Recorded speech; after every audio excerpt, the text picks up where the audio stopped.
Hello, my name is Crystal Dahl, and I am the Online Communications Manager here at Meritas. I would like to welcome and thank each of you for joining us on today's webinar.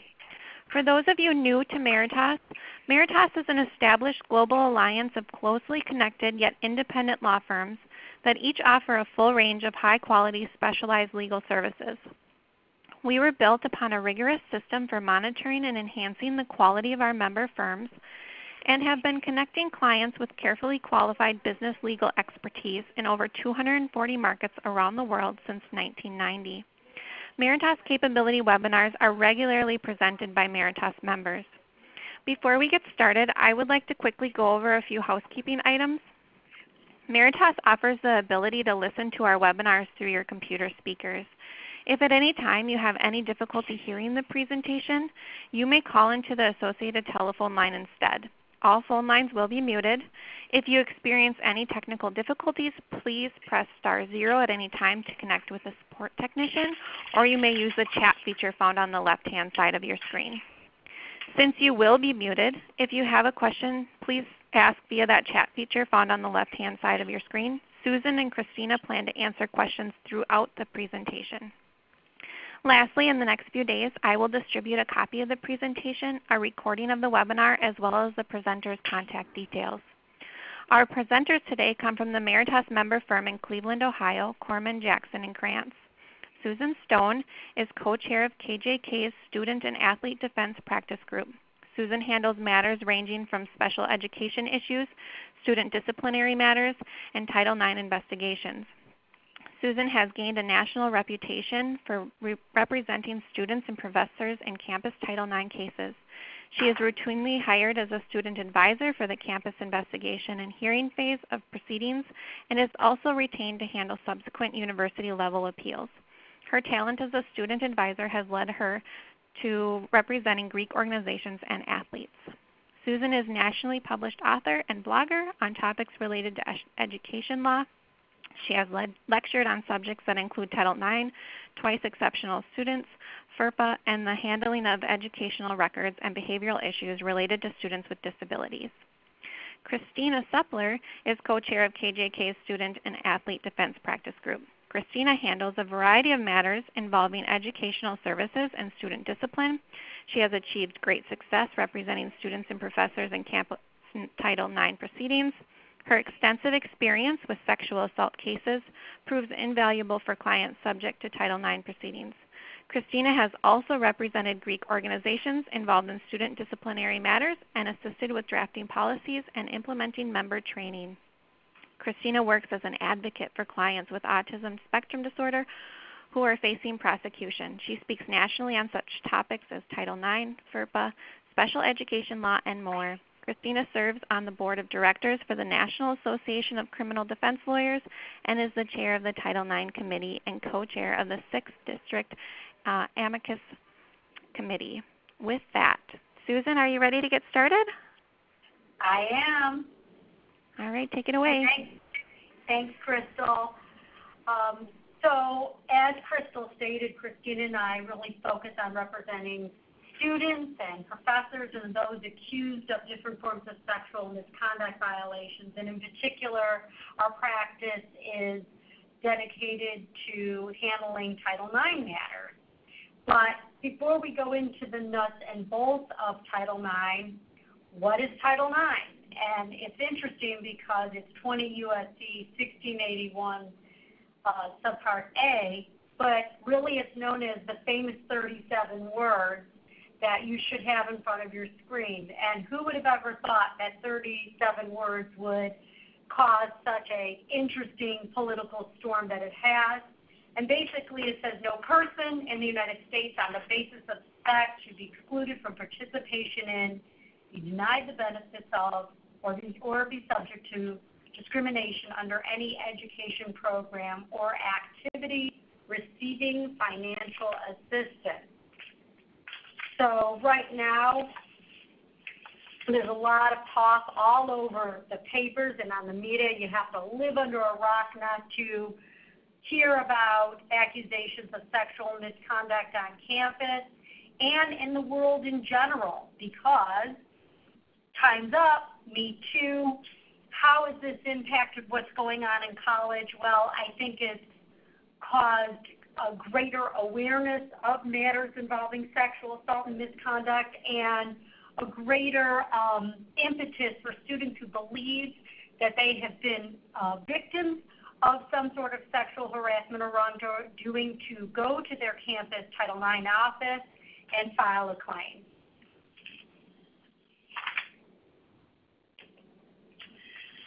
So, good afternoon, everyone. This is Kristina Supler. Now I want to talk about really the genesis of Title IX and its application to campus disciplinary matters, campus misconduct proceedings. So until recently, Title IX was really most known for promoting gender equality in athletics. I think until the recent evolution of news reports talking about Time's Up, MeToo, and all the attention that OCR has received for not only litigation but also the interim Title IX guidance issued by Secretary Doby. Most people until recently knew Title IX as, it's that law that says that there has to be sports teams for women too, but obviously there's much more to it.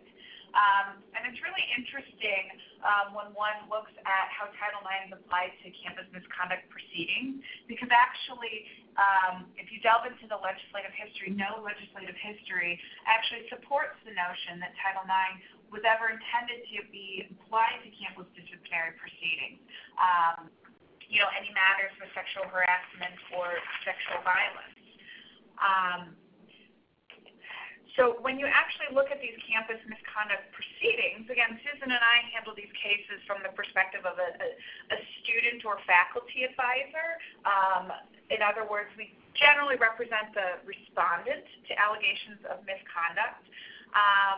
And although the cases really resemble or might be viewed as akin to a criminal case, they're not criminal cases. I think that, sometimes there is a notion by certain lawyers who dabble in this field or who are maybe criminal defense practitioners, and that is for about 12 years, my career was almost exclusively handling criminal matters, but they're not criminal cases. I think the attendees for this webinar recognize the campus cultural environment is different.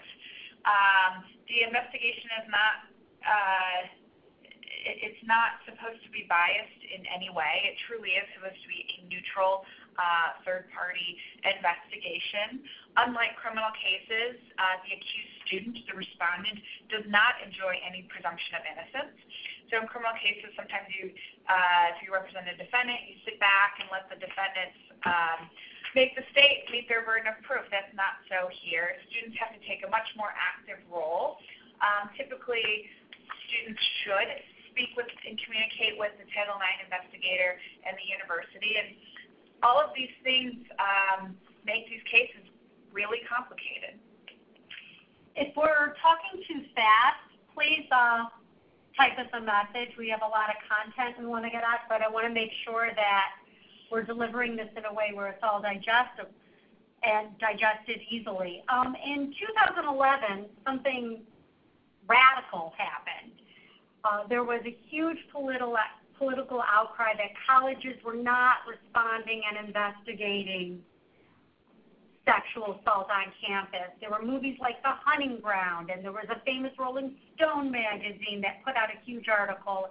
And the Obama administration took it very seriously, and the Department of Education Office for Civil Rights issued what is really now known as the April 4th, 2011 Dear Colleague letter.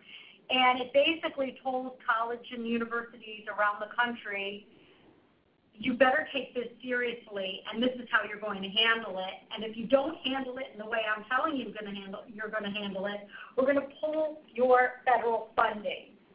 And this sent a shockwave through the country, and everyone started drafting policies that conformed to this Dear Colleague letter that basically said that schools need to encourage reporting and that matters need to be investigated and adjudicated with a recommended 60-day time limit.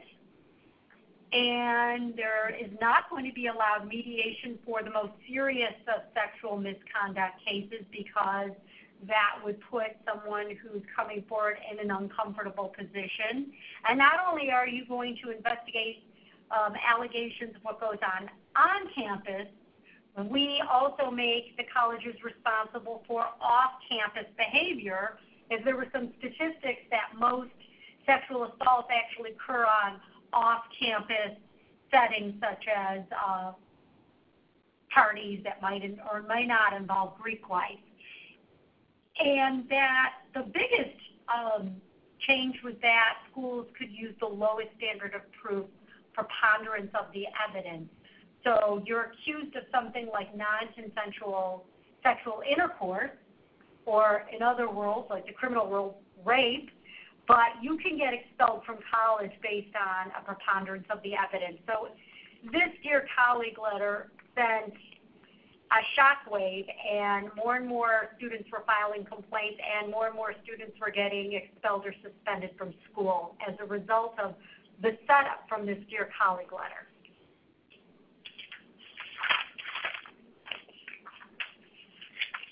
So on September 22nd, 2017, about a year ago, a big development unfolded. That is Secretary of Education Betsy DeVos rescinded prior guidance, so the 2011 Dear Colleague letter as well as the 2014 Q&A. And advocates for greater due process protections and rights on campuses were really thrilled with this step by the Department of Education, with the thought that perhaps this is a step towards greater due process protections for accused students. Education Secretary Betsy DeVos was quite public in making statements that were critical of the prior guidance, saying it was heavy-handed, it caused colleges to overreach. Essentially, it was significant that we had the Education Secretary adopting and promoting the views by so many lawyers who work within this field for the past several years.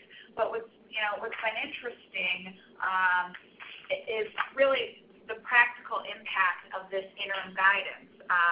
In our practice, Susan and I communicate on a daily basis with general counsels for colleges and universities, as well as Title IX coordinators and other administrators at schools. And basically, we're continuing to lodge the objections and challenges that we always make to schools' policies, citing the interim guidance, but we're regularly met with the response of, well, the interim guidance is just that, interim guidance.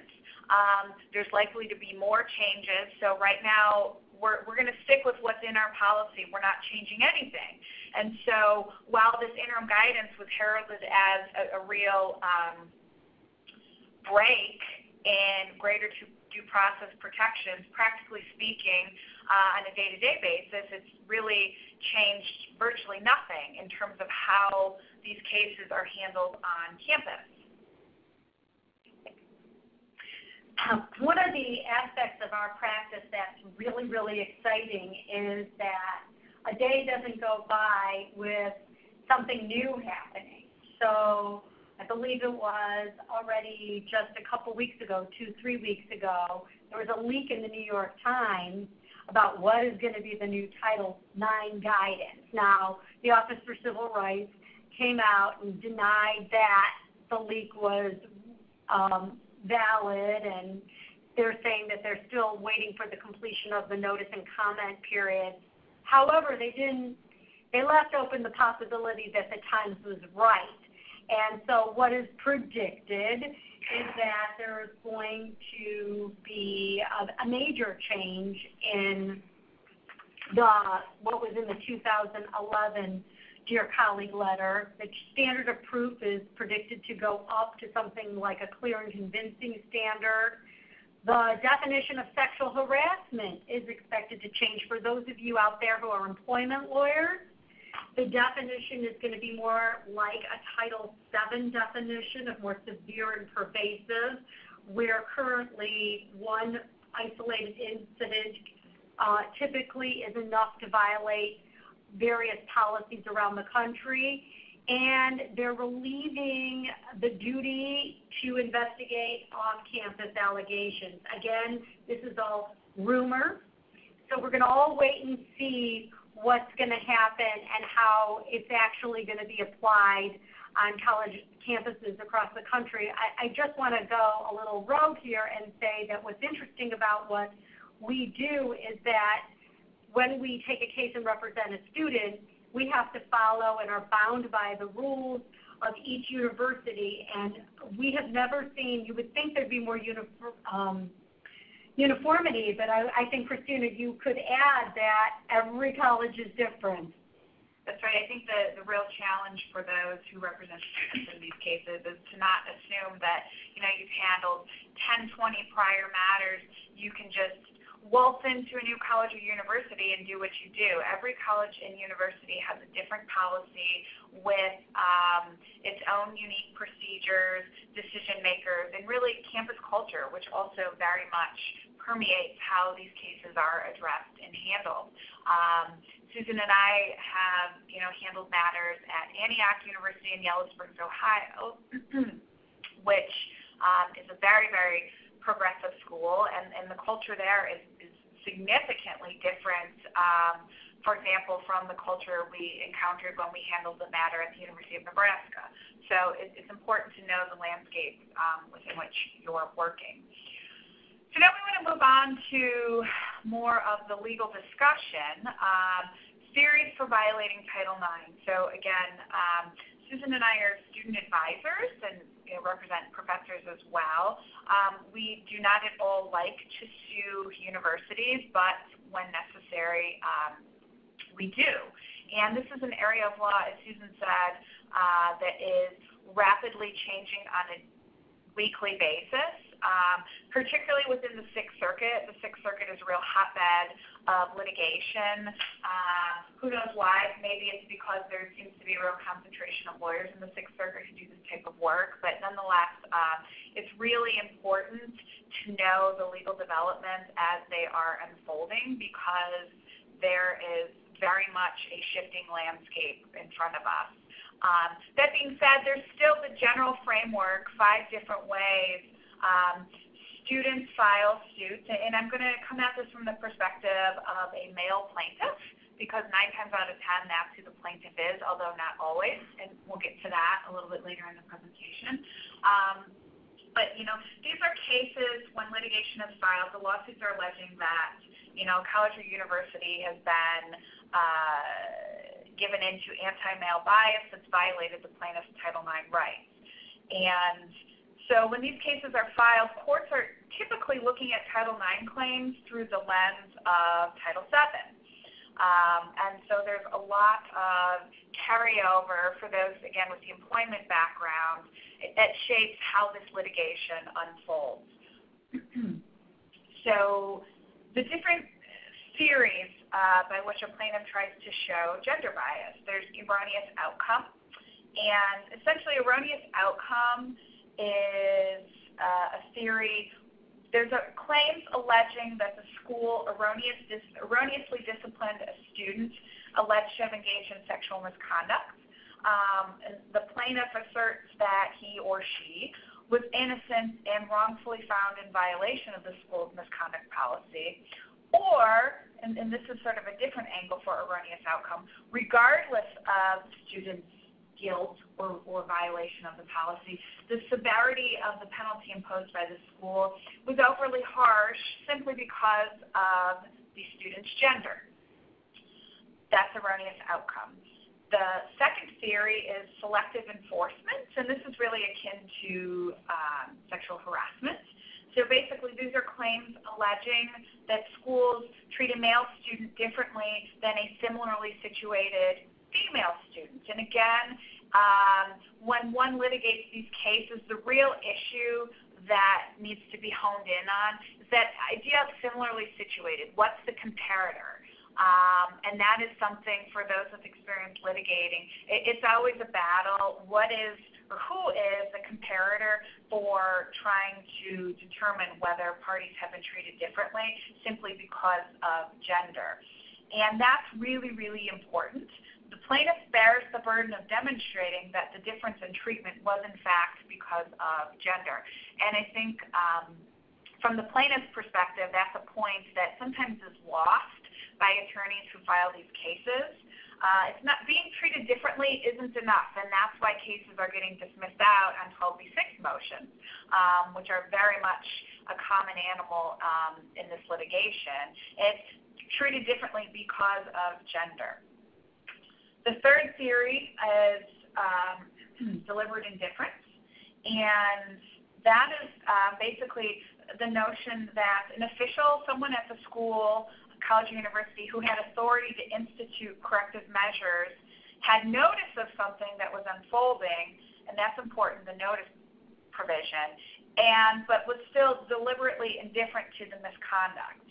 And so in these cases, it's important that the plaintiff bears the burden of showing that the school's conduct caused the student to undergo harassment, and the school's response wasn't reasonable in light of known circumstances.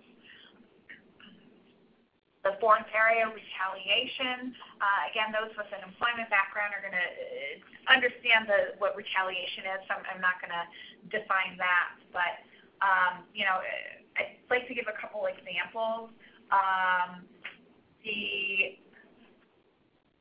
school's failure to discipline a student who retaliated against the plaintiff, or, for example, a school charged a plaintiff, a male student, with sexual misconduct after the plaintiff engaged in a protected activity by putting the school on notice of someone else's misconduct.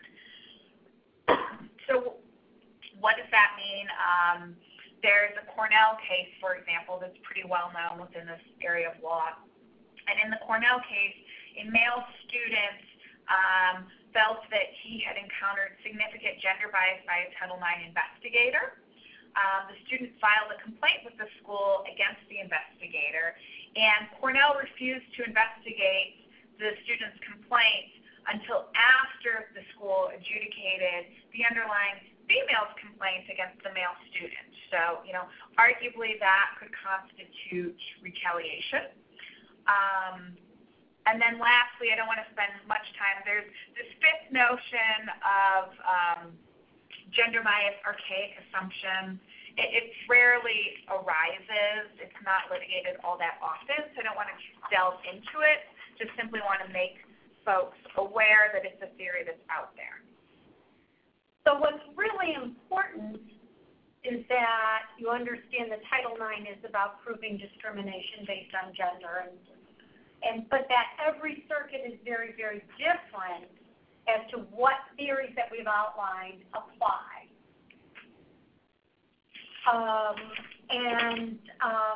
It really is circuit by circuit, so just don't assume if you're facing either responding to litigation because you represent an institution or a student who's also being sued, or you're representing a student in litigation, you want to make sure you understand what theory applies. But we would be remiss as we talk about litigation if we didn't talk about the case that really set things on fire for those attorneys who represent students, called Doby Columbia. Because until Doby, the Second Circuit, ruled in that case, most cases were dismissed out of the gate on a 12b6 motion. It was incredible. Doby Columbia is famous for many reasons. It's famous because the respondent female that was involved in the case, and the one who started it all, was called famously Mattress Girl. Mattress Girl, her name is Emma Solkowitz, was famous because she claimed that she was the subject of sexual misconduct by a male named Paul Nungesser, and she, as a performance artist, she wanted to bring the whole issue of sexual assault on campus by carrying a mattress all around Columbia, and in fact, she walked across the graduation stage holding her mattress, and that was talking about how life in her most intimate space was violated, and there's a lot you could read about Mattress Girl. Nonetheless, Mattress Girl accused someone that she actually knew of engaging in sexual misconduct during one episode, and he actually later sued Columbia University under Title IX theory. And what was revolutionary at the time, which now we look back, and it was only 2016, which is interesting, but in Title IX world, that's like forever because cases are coming out and changing really on a weekly basis, like Kristina said, is that in the Second Circuit, it's enough now to support a plausible inference of sex discrimination by following almost a Title VII model of harassment and doing that whole burden shifting that we all know about in McDonnell-Douglas context. And that was a real change because before then, no circuit has allowed such an analysis. And they really saw that there was enough in the complaint to move forward in the case, but the case actually did settle after that.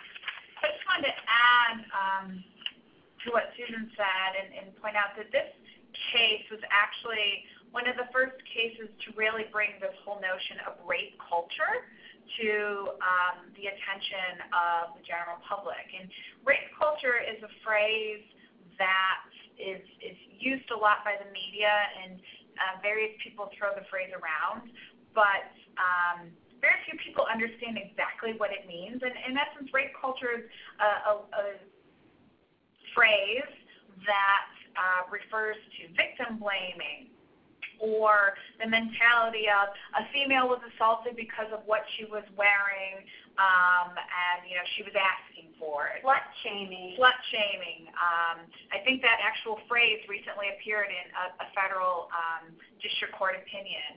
Or just the general notion of tolerance of sexual harassment. And so, tying back big picture, Doby Columbia really helped bring this issue of rape culture to people's minds, and that idea is in part what I think colleges and universities have been working really diligently to fight back against. In other words, no college or university wants to be accused of being a school where rape culture is tolerated. But the question is, in fighting against any even possible notion that sexual assault would be tolerated, has the pendulum swung too far to the other end of the spectrum, namely not affording due process rights to students and school employees involved in these proceedings. So the next case that we want to talk about is a really seminal case in this world of Title IX litigation is the case of Doby Brandeis. And it looks like on the slide maybe the name of the case got deleted, Doby Brandeis, but the citation is there nonetheless. And in that case, that's a really interesting opinion out of Massachusetts written by Judge Saylor, who's a pretty well-known judge in New England. And in that case, it was really a seminal case because the judge went a little bit rogue, and that he issued an opinion that, in practical terms, basically recognized some quasi-due process rights in the private school setting. And it's really important to point out the difference for those litigating in this world between a public school and a private school are massive with respect to, due process. In a private school setting, a plaintiff does not have a due process cause of action. Rather, it would be likely a Title IX claim and a breach of contract claim. Case law until recently has been pretty clear. You don't have any due process protections at a private college or university. So I throw that caveat out there to say, on the slide it says quasi-due process because Doby Brandeis wasn't necessarily saying that you have due process rights in a private school setting. The court's opinion, what the court said, was rooted in challenges to the school student handbook, which, again, most circuits, I think the fourth might be an exception, do view a school handbook as a contract with the students. And so in the Brandeis case, couple key areas where the court really took umbrage with Brandeis's handling of the misconduct matter. The first issue was the issue of notice, to use, criminal justice language, an indictment, a complaint. It's really important that a school provides notice of the charge, meaningful notice to the accused students. Just a boilerplate letter that regurgitates language from the student handbook with a date, on April 5th, 2017, you so on and so forth, insert handbook language. Thus, we need to institute an investigation. I think in the shifting landscape now with case law as it stands, that's not going to be regarded as sufficient notice.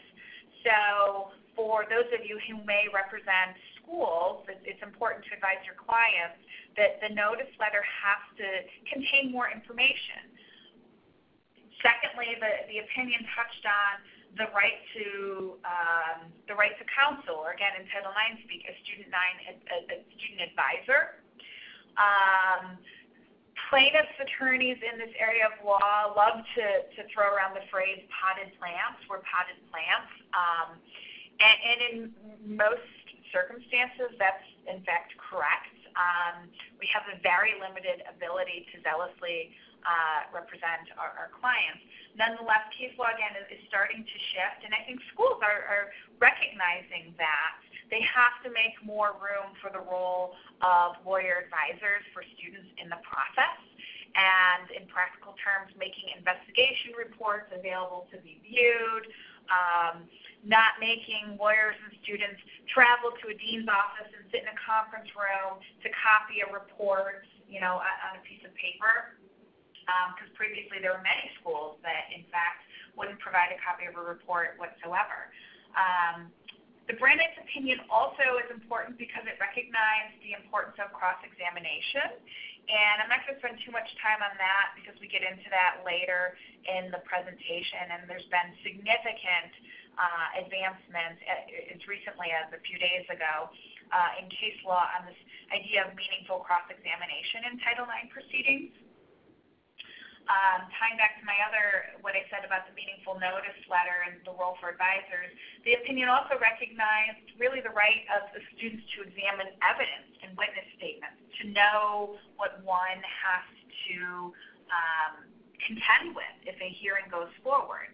And then lastly, the court did take issue with the fact that Brandeis actually used a lower standard of proof for sexual misconduct cases than it did for other misconduct cases. There's a few schools that still do that. I think generally case law, that's a no-no. So again, for those who represent colleges and universities, just something to keep an eye toward. I'd like to add that, when Brandeis came out and Kristina and I would go to conferences and meet with other student advisors around the country, everyone was saying this was, such a crazy, wonderful case, what Judge Saylor did, and we thought that it was just a rogue, aberrant case.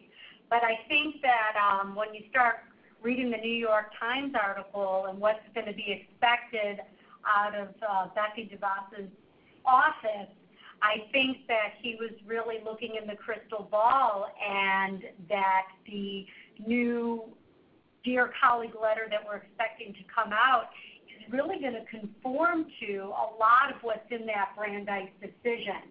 So I think it's really interesting how what happened, 2 years ago was very quite predictive of what might happen in the future. So stay tuned on that. And Judge Saylor, you, I think, are going to be vindicated for what everyone thought was just a crazy case.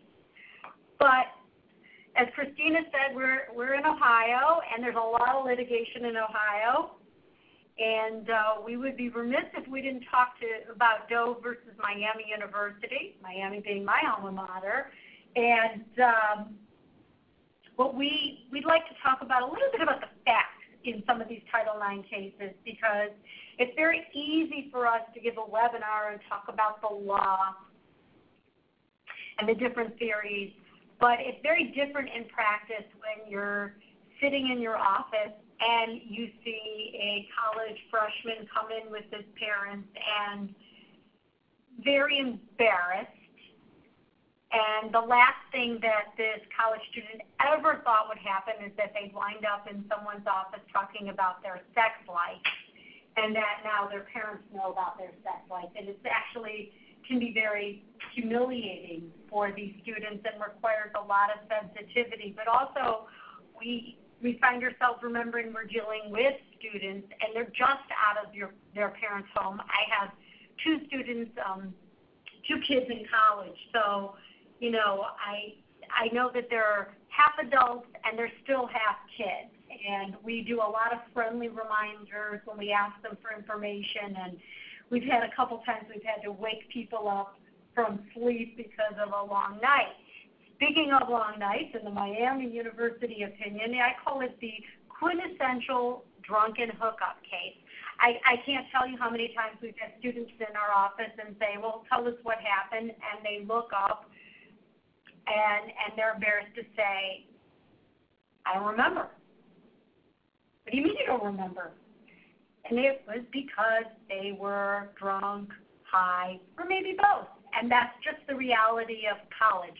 And we'd like to say that it isn't, but there are a lot of drunken hookups. Well, the case in the Miami case, there were two students who actually knew each other, and they had actually hooked up many, many, many times before the actual incident in question.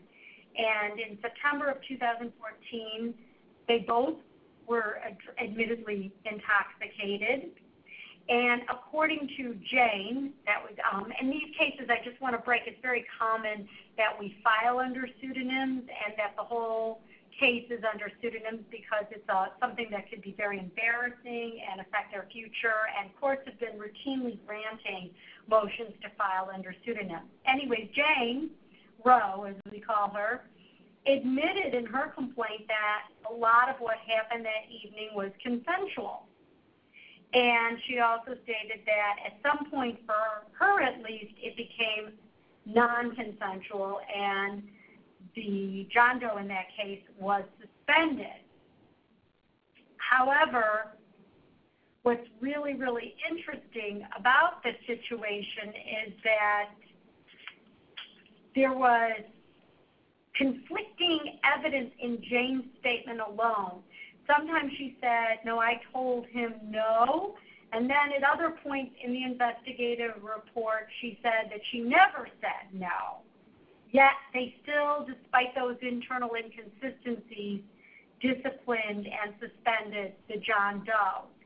Also, in this case, the dean of students also sat on the panel that heard the case and then adjudicated the case and made a comment, I'll bet you do this to girls all the time. And that statement was showing evidence of discrimination or gender bias. Finally, there was a conflict of what is the wrong definition of consent was used. Miami had a standard consent that, you have to gain an actual verbal yes until you hear differently. And the hearing panel used something called affirmative consent, which is a higher level of consent in that case. And an affirmative consent means that you need to get a yes. I call it for running each base, meaning, and I don't mean to embarrass anyone out there, can I kiss you? Can I touch you? Can I now engage in intercourse with you? And that was the standard that they used, which whether you find it to be a realistic or pragmatic standard in real life and the way real life sexual experiences occur or not, was not the standard in the Miami policy. And in the Miami case, the appellate court recognized that there was enough there in the underlying findings to find evidence of gender bias, and at the pleading stage to find that perhaps there was an erroneous outcome based on the conflicting statements. So it was a really interesting case on how that drunken hookup case applied in the real world. And what's interesting about Doby Miami is this idea that, well, wait a minute, both parties were intoxicated. They were both drunk. And so, how is it fair for only one student to get in trouble? So that was an interesting case that, the plaintiff initially lost in the trial court and then, gained some footing back in the Sixth Circuit. So the next case we want to talk about is Roe v. the University of Cincinnati. And this case is recent. It's a case that was filed only in May of this year, 2018. And it's a case that really looks at this idea of, wait a minute, can two people simultaneously sexually assault one another?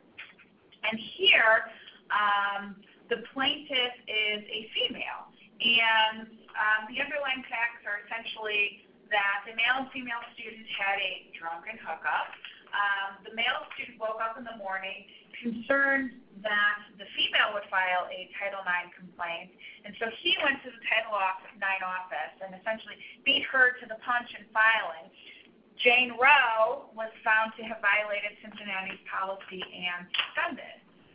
And really what stands out about this case is it's attempting to, and again, there haven't been any dispositive rulings on anything other than Roe did seek a preliminary injunction, and on August 21st, so just a couple weeks ago, the trial court denied that motion.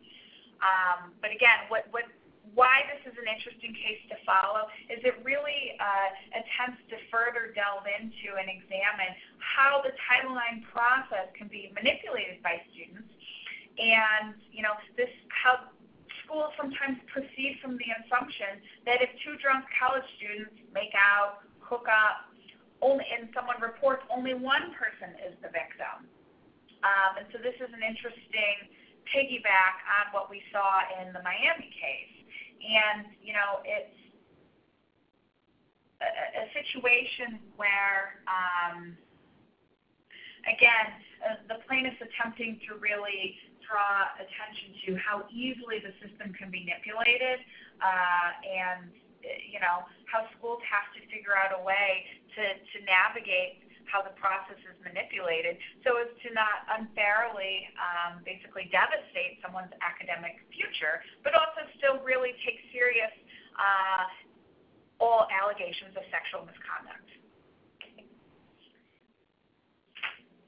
Just last week, a goodie came out, Doby Columbia, out of the University of Michigan, September 7th, 2018. So the timing of this webinar could not be better. I mean, really, we are hot off the press with this gem of a case, and what's so wonderful about it is it really cements the fact that when we're dealing with a public university and there are competing narratives, there must be a hearing where the respondent has the right to confront his accuser and cross-examine not just the accuser but adverse witnesses. And this is a great case. What's interesting procedurally about this case, though, too, oh, by the way, another drunken hookup case, guys. It was after a fraternity party, and two competing accounts of what happened that evening emerged. There was some vomiting. You might want to read the facts in that case. It's pretty salacious. But what's really interesting here is that in this situation, the initial finding was that the accused was not responsible. Then the matter went up to an appeals board who reviewed what's called the cold record below, and the appellate panel at the university reversed the initial finding and decided to discipline the respondent. So there was no confrontation, there was no hearing, there was no ability to question witnesses about what happened or who was intoxicated or how intoxicated the students were that night. And in the bomb case, they said, no.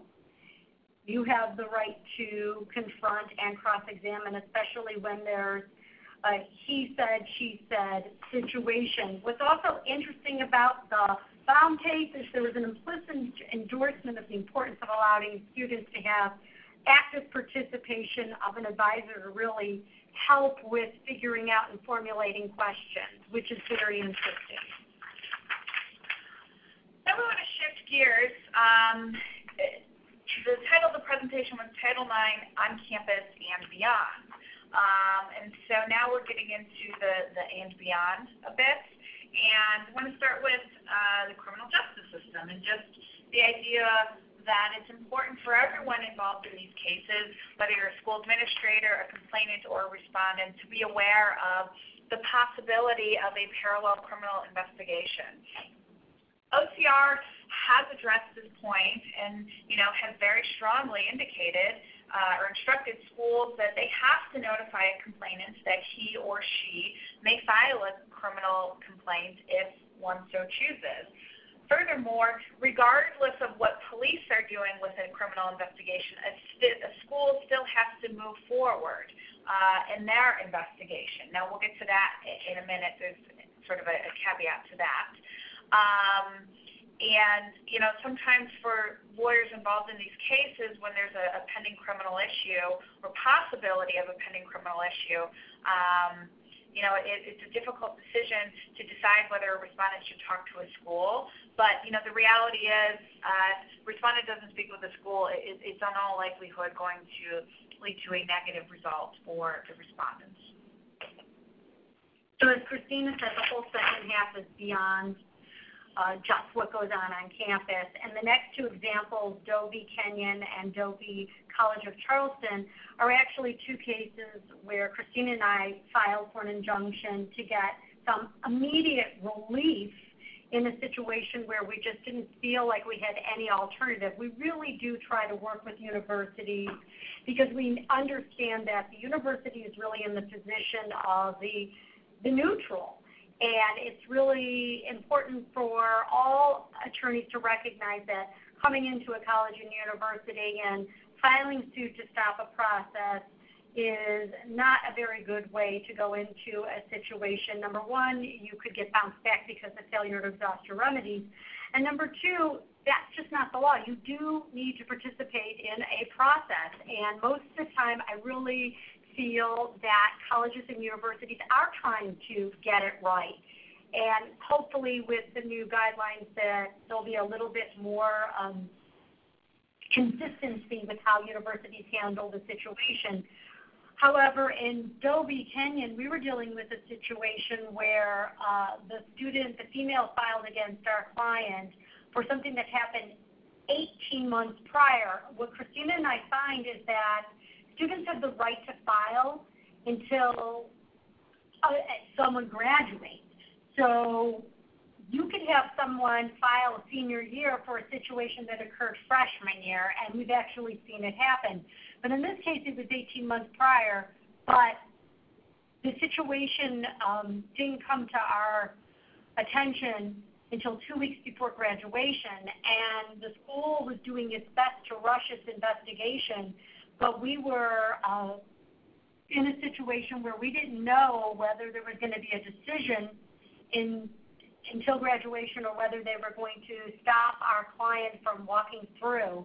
And we were forced to file in federal court and said that graduation is a once-in-a-lifetime experience, and we needed a decision and ability to file an appeal or seek relief from federal court to allow for participation in graduation ceremonies.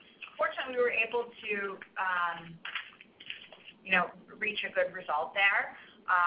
So moving on, the next case, Doby College of Charleston. Again, this was a really interesting case because there was a parallel criminal investigation, and in this case, it really sought to test the idea of, well, if there is a criminal investigation and it has concluded that there should not be a prosecution, and in criminal cases, investigation to determine if there's charges is probable cause, which is much higher than preponderance. And if trained investigators don't find there's probable cause, then certainly there wouldn't be, a claim by a preponderance of the evidence. And so thus should the school's Title IX proceeding end.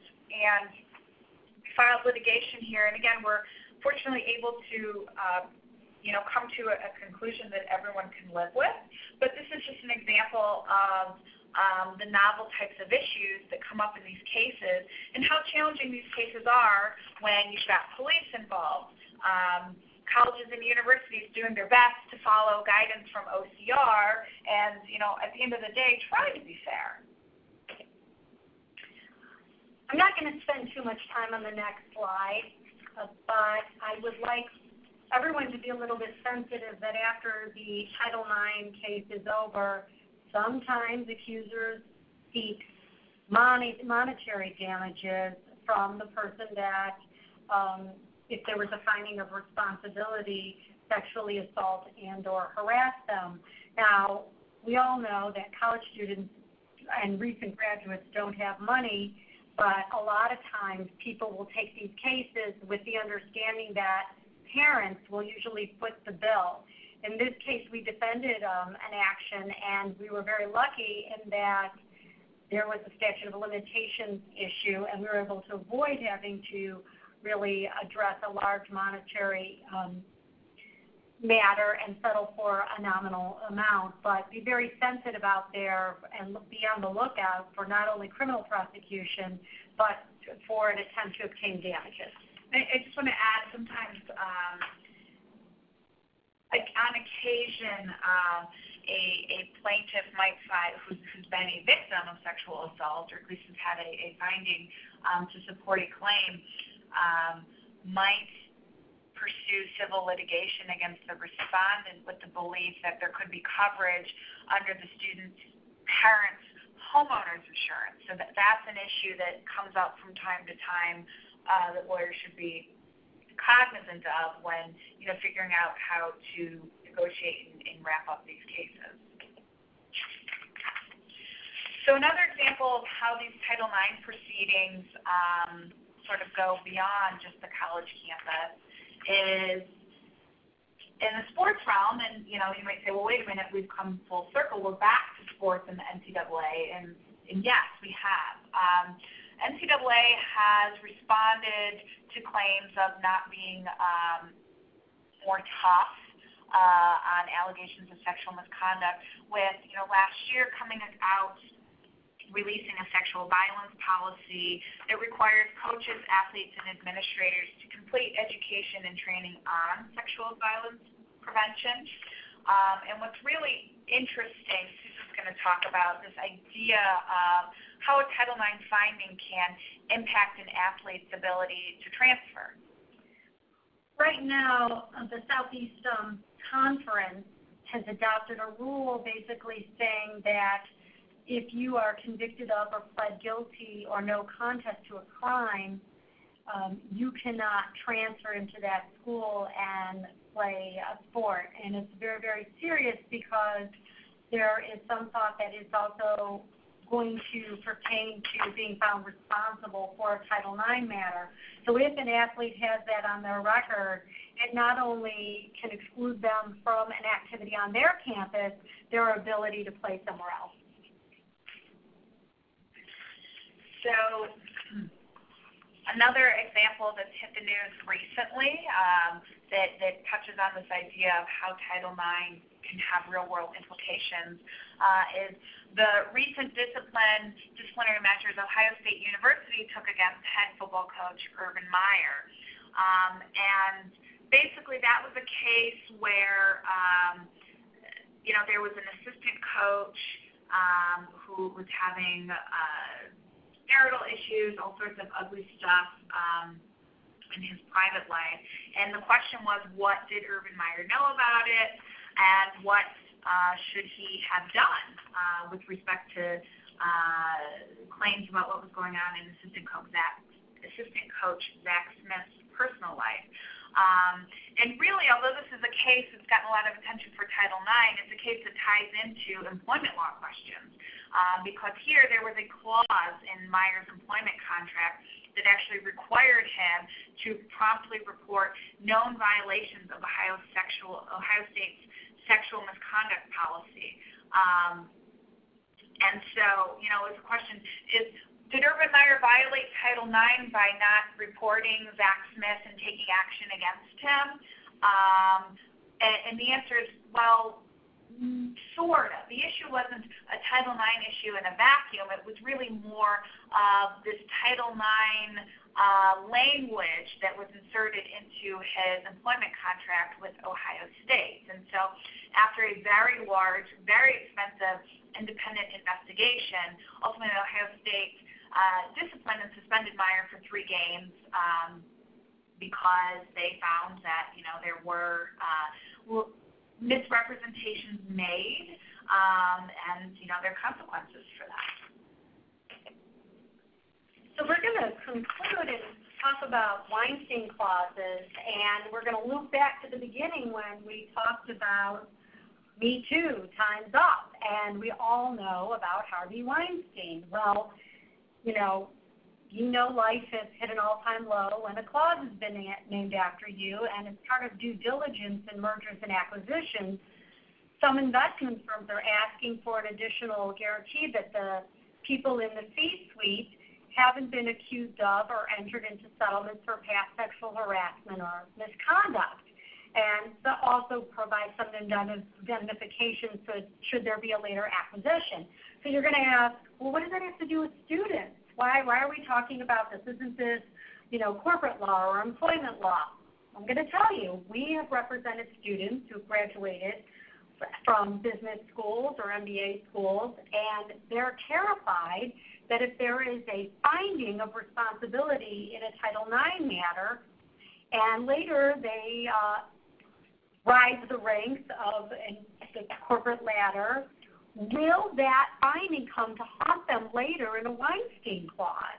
Are they going to have to disclose that finding and what happened on college campuses? And it's really very frightening, just like I spoke about how a finding of responsibility could affect an athlete's ability to play sports on their campus or transfer to another school. It also has later repercussions as part of their career. And so sometimes when Kristina and I are trying to craft a situation where there might be some mediation or some other alternative dispute, we are very mindful of what language is put in, or if we're not able to accomplish that, what we're also sensitive to is how long is the university going to keep the file? Are they going to destroy it after so many years? And we would be remiss, just this week, Les Moonves, CBS. He's arguably the most important business figure impacted by MeToo and Time's Up other than Harvey Weinstein. And he had a clause in his contract stating that if he's fired for something like sexual harassment, he won't receive severance. Now, before we start crying for Les, the news reports are suggesting he's going to negotiate a severance to the tune of $180 million. So we're not going to be going to bed worrying about Les Moonves. However, if you are involved in a case involving a student, again, it does all tie together, and it's not one discrete mistake. And, anybody who knows what happened on campus, it used to be, I wouldn't like anybody opening up some of the things I did on college campuses, but we live in a different political climate, and there are serious cases. There are situations where people really have been victims of sexual assault. We've seen both sides. We've represented both females and we've represented males, and it is a thorny issue for everybody involved. And it has implications on college and beyond. So with that, we are on time, but if anyone wants to shoot a question, we'll hang out to take one.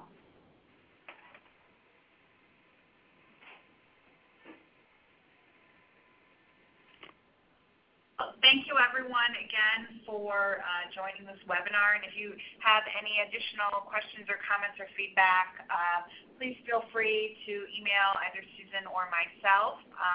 We'd welcome any comments. Thanks, everyone, and have a great day. Yeah. Thank you, Kristina. Thank you both for taking the time to speak with us today. That was wonderful. Before we sign off, really quick, I just wanted to remind each of you that in the next few days I will distribute a copy of this presentation, a recording of the webinar, as well as the presenter's contact details. Please feel free, like they said, to reach out to them directly if you have any questions that come up in the next few days or weeks. With that, thank you again for taking the time to join us, and I hope everyone has a great day. Thanks. Bye.